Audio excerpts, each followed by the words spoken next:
আসসালামু আলাইকুম আমার প্রিয় ভাইয়েরা। আপনারা দেখতে পাচ্ছেন আমি আজকে আপনাদেরকে নিয়ে এসেছি একটি মাদ্রাসার গেটে। আমি এখানে মূলত একটি মানুষের সাথে দেখা করতে এসেছি, যিনি আমার অত্যন্ত মহব্বতের ব্যক্তি। যে মানুষটির সাথে আমি দীর্ঘ 8 থেকে 9টি বছর কাটিয়েছি, তার সান্নিধ্যে ছিলাম।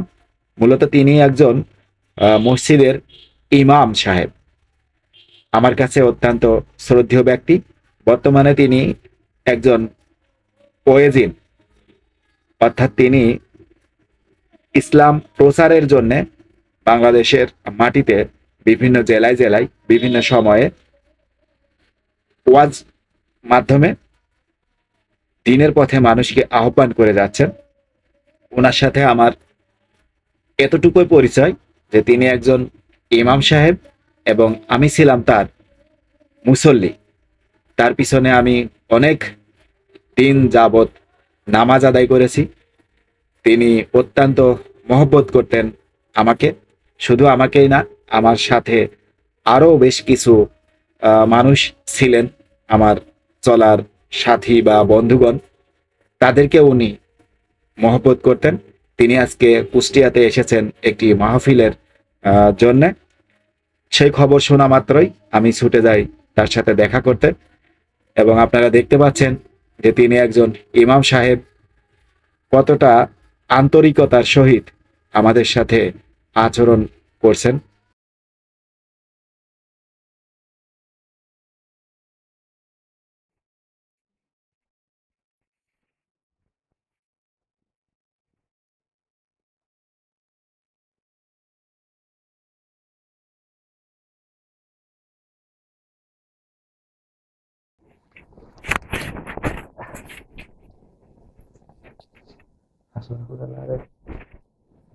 কথা মনে পড়ে সবসময়, আমরা ঘুরে আসছি।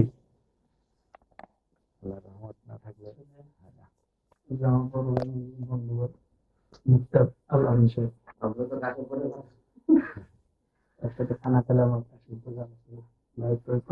আমরা কাশিমপুরে তাহাজ্জুদে চা খাইছি ভাই। আমি আমার আর একজন আছে, সে বর্তমান দুবাই আছে। রাত 2টা নাই 3টা নাই, চা খেতে হবে ভাই। উঠে আসেন, তাড়াতাড়ি আসেন।